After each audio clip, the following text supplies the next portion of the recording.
si Aimee. O, eto na. O, pasok. DPWH ang pinagdebatehan kahapon sa Bicameral Conference Committee hearing. Ako. Dito nagkasagutan sina Ayan Senator na. Aimee Marcos at DPWH Secretary Vince Dizon. O, kita niyo mga kababayan ko?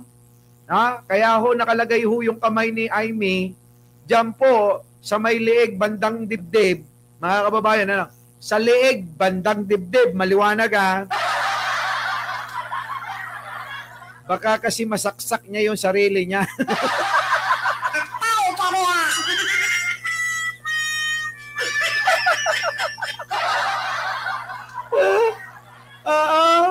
Baka kasi masaksak niya yung sarili niya eh.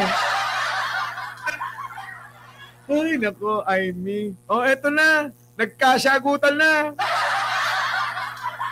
Manang Aimee, alalayan mo ha. Alalayan mo yung ano mo. Nako, baka maging biktima ka ng sarili mong sandata.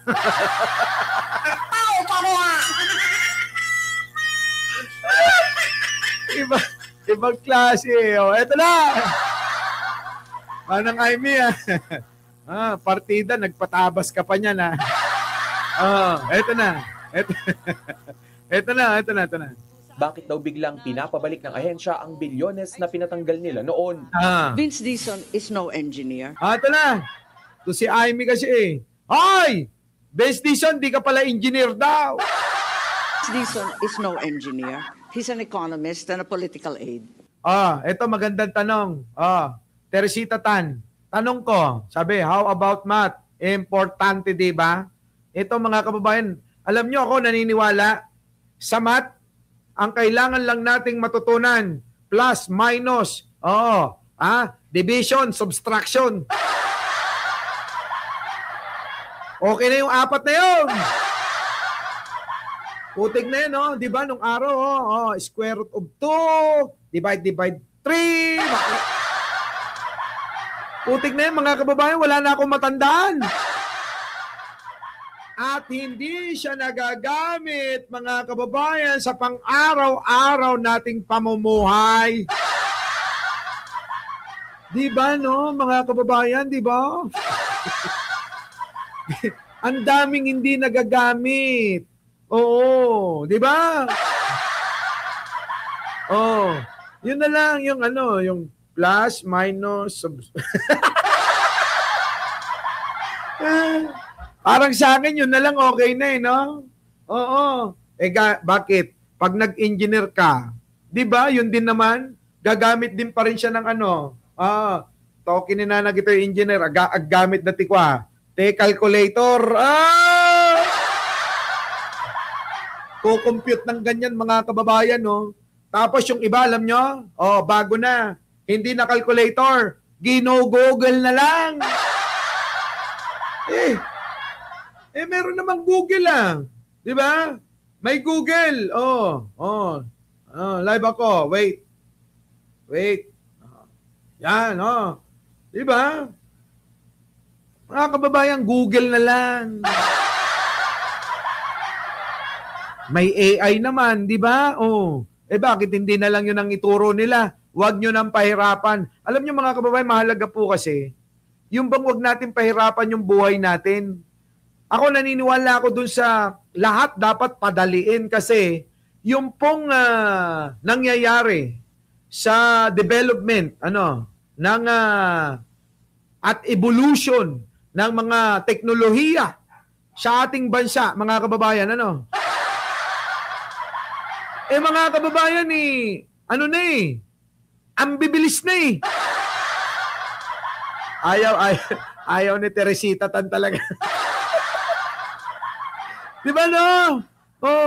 Yun. So, di ba pwedeng gawan ng paraan? Ang aking punto, mga kababayan ko, gawan natin ng paraan na mapabilis lahat yung ating mga ginagawa sa pang-araw-araw. Ganon. Lokohan na lamang to. Bakit? Lokohan talaga. Mukha mo nga, lokohan eh. Manang Aimee, yung mukha mo nga yan, lokohan eh. Tama ba? Math teacher ako, Boss Mike, alam ko. Sabi mo nga, di ba, Ma'am Teresita? Oh.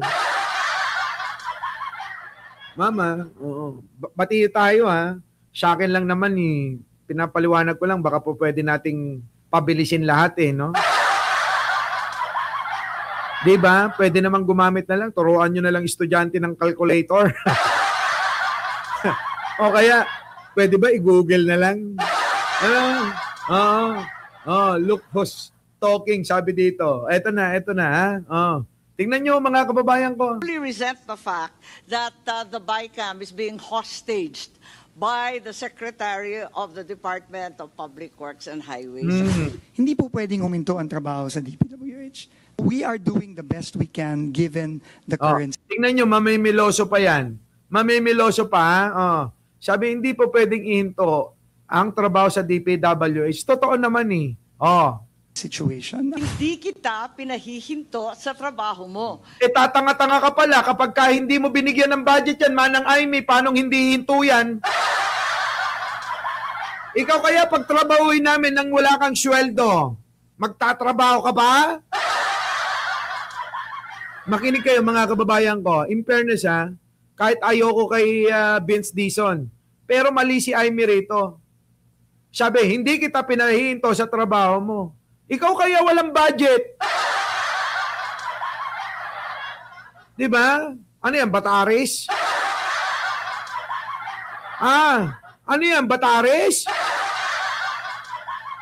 Kung pwede lang mga kababayan yung sino nakakaalam ng Batares. Kasi yan uso sa probinsya. Yung Batares ba? Batares. Yung bang libre lang, pakain lang okay na. Kasi ganito, sabi ni Manang Aimee, sabi ni Vince Dizon, hindi po aandar. Hindi po ko makakapagtrabaho na maayos, ganyan. Yung kanyang ahensya, kung hindi po maibibigay yung pondo, tama naman. Sabi naman ni Aimee, hindi ka namin pinahinto sa trabaho. Gaga pala to eh. Manang Aimee, paano aandar yan kung walang gasolina? Paano aandar ang isang departamento kung hindi mo siya bibigyan ng budget, tatanga-tanga ka?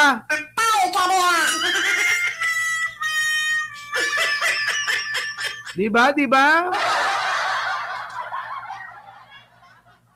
Bataris, di nyo alam yung Bataris? Ang hina nyo naman. Bataris, oo, pangkain-kain lang yung. Yung bang parang hindi ka naman patay gutom. Pero kapag ka nagtrabaho ka sa probinsya, halimbawa nagtanim ka ng palay, mani, mais, lahat ng pananim, libre pa ng halian, at merienda, hapunan, ganon, ang Bataris. Bayanihan, ganon, Diba? Pero eto si Aimee, tatanga-tanga talaga to. Eto na. Tingnan nyo mga kababayan ko. Kita pinahihinto. The best we can given Gigil na gigil pa siya, no? the current situation. Hindi kita pinahihinto Kita sa nyo? trabaho mo. Ah. Ikaw ang humihinto sa trabaho namin dito sa BICAM. Kita mo, tatanga talaga! Tatanga-tanga talaga to mga kababayan. Aimee, yung ginagawa mo, maniwala ka, susuka ka lahat ng mga Pilipino. Kung hindi ka ba naman engot-engot talaga, hinahawla mo yung pondo ng DPWH, paano nga naman magtatrabaho? Galit na galit pa siya niyan, ano? Sabi ko sa inyo, mga kababayan Oo, mahina rin ang ulo netong si Aimee. Siguro yung utak niya bumaba na sa baba niya. Habang pababa ng pababa yung utak niya, tabas naman ng tabas siya. O di nauubos na. At papalit-palit ka ng sinasabi. Paliwanag ni Dizon, naniniwala silang may overpricing sa mga materyales na binibili sa infrastructure projects, kaya okay sa kanila noon na tapyasan ng pondo. Pero Kita ang nyo? nangyari raw sa Senado, sa halip na sa materyales lang ang bawas, ginawa ito sa buong proyekto. Yan, yun naman pala Hay, nako, hindi ka namin pinahihinto, Manang Aimee. sa pagpaparitoke mo ng muka. Oo. Kaya lang, kahit anong paritoke mo ng muka, tsaka ka pa rin. Kamukha mo pa rin si Eng-Eng. Kamukha pa rin ni Eng-Eng.